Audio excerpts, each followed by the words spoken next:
C'est étonnant, non? C'est une émission de radiophonique que j'enregistre tout seul dans le noir. Ça s'appelle Les Chroniques de la haine ordinaire.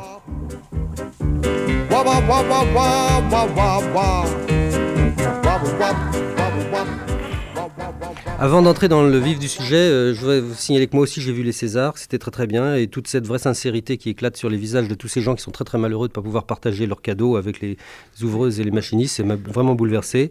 Et je tenais de en profiter pour dire que je remercie beaucoup France Inter, sans qui je serais sur Europe 1. Je voudrais remercier ce micro sans lequel ma voix ne toucherait pas Barbizon. Je voudrais remercier Eric Azaraï et le Prince Ringuet de ne pas être venus. Et puis finalement, je voudrais aussi remercier mon cul d'avoir supporté mes jambes jusqu'à vous ce soir. J'ai une enfant douée d'un tempérament très original. Elle regarde Récré à 2, elle a des bisounours, elle aime le chocolat au lait et elle collectionne les autocollants. Elle passe le plus clair de ses loisirs à m'engluer de tendresse afin que je fasse jouer mes relations dans les milieux des calicots pour lui obtenir à n'importe quel prix, n'importe quelle sorte de vignette pourvu qu'elle soit adhérente sur tout support, y compris sur le chat qui, bien que noir de poil et persan d'origine, pour ne pas dire arabe, se promenait hier encore avec un dossard proclamant son soutien à Jean-Marie Le Pen.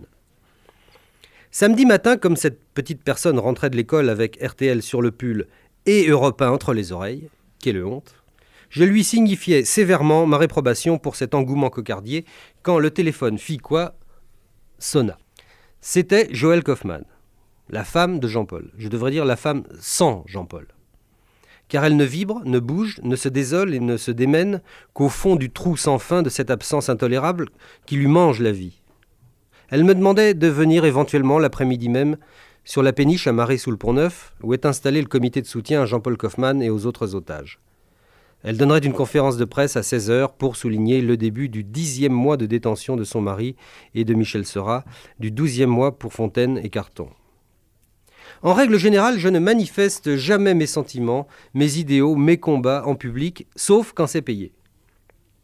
J'aime mes pauvres, j'aime mes déshérités, j'ai des opinions, mais je m'interdis le plus souvent de les exhiber en public, persuadé qu'il y a toujours une certaine impudeur à montrer son cœur à tous les passants pour pas un rond, alors qu'on se fait rétribuer pour leur montrer justement son cul. Et puis, je suis bien trop maladivement individualiste pour manifester à plus de 1. Mais là, je ne sais pas pourquoi, je ne résiste pas à Joëlle Kaufmann. Elle me bouleverse à force de ne jamais s'effondrer. Elle va faire libérer son bonhomme parce que 9 mois, ça suffit comme ça, faut pas pousser. Allons, ouvrez-moi cette porte et brisez-moi ces barreaux. Joëlle Kaufmann me fait un peu penser à une autre femme que je connais, qui a un cancer et qui va guérir, parce que moi, vous comprenez, la mort, ça va comme ça, j'ai quand même pas que ça à faire. Une question, cependant, me hantait. Cher Joëlle, est-ce que vous distribuez des autocollants sur votre péniche ? Elle me dit que oui. J'allais donc à sa conférence de presse. Il faisait un froid bleu sur Paris, et sur la Seine, un de ces vents qui pincent et bleuissent et foulent aux pieds les espoirs de Monsieur Thermolactyle. Joëlle nous a fait du vin chaud avec de la cannelle. Il y avait là, tassés comme des oiseaux frileux, dans le nid de ce bateau ventru, des journalistes aussi bronzés que célèbres, un architecte émouvant, un avocat humain, d'autres journalistes pâles et moins connus. Et puis cette poignée de jeunes gens incroyables et bénévoles qui se shootent à l'espoir quand d'autres se fixent à l'héroïne. Joëlle est montée sur le pont pour lire son communiqué à la presse.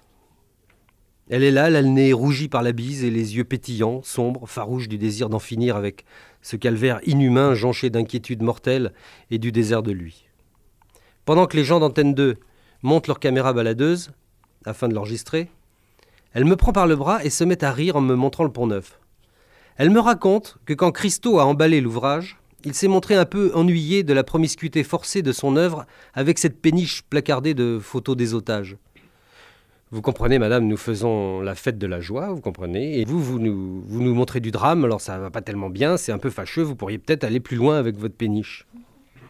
Oui, c'est parfaitement authentique, et je signale que la plupart, même tous les médias, étaient au courant de cette anecdote et qu'aucun n'en a jamais soufflé mot parce qu'en France, terre de couards et de faux culs, les mêmes qui se pâment devant Guernica vous feront remarquer qu'on ne mélange pas l'art et la douleur dans la même rubrique. Au cri de « Libérer Kaufmann et le Pont-Neuf », les amis de Joëlle ont fait revenir Christo sur ses aspirations séparatistes. Finalement. Joëlle maintenant est sur le pont. C'est plus qu'une image. C'est une figure de proue. Elle lit d'une voix forte et décidée. 22 février 86, 9 mois de détention pour Jean-Paul Kaufmann et Michel Seurat, 11 mois pour Marcel Carton et Marcel Fontaine. Que signifie pour nous de marquer à nouveau la date mensuelle de cette cruelle détention qui ne trouve pas d'issue ? Au-delà de ma propre douleur, je renouvelle pour mes enfants et ma famille un appel désespéré à tout homme de bonne volonté, ici ou ailleurs, en France et en Europe, en Afrique et au Moyen-Orient, pour contribuer à la libération immédiate de Jean-Paul et de ses compagnons de détention.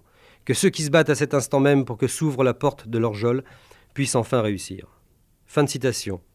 Fin du jour, fin du vin chaud.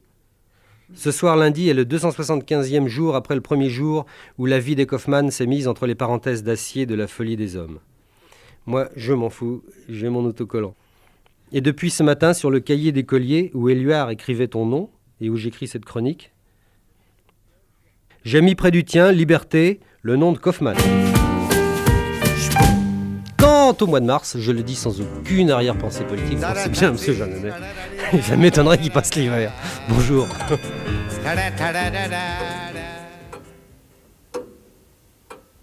C'est étonnant, non ?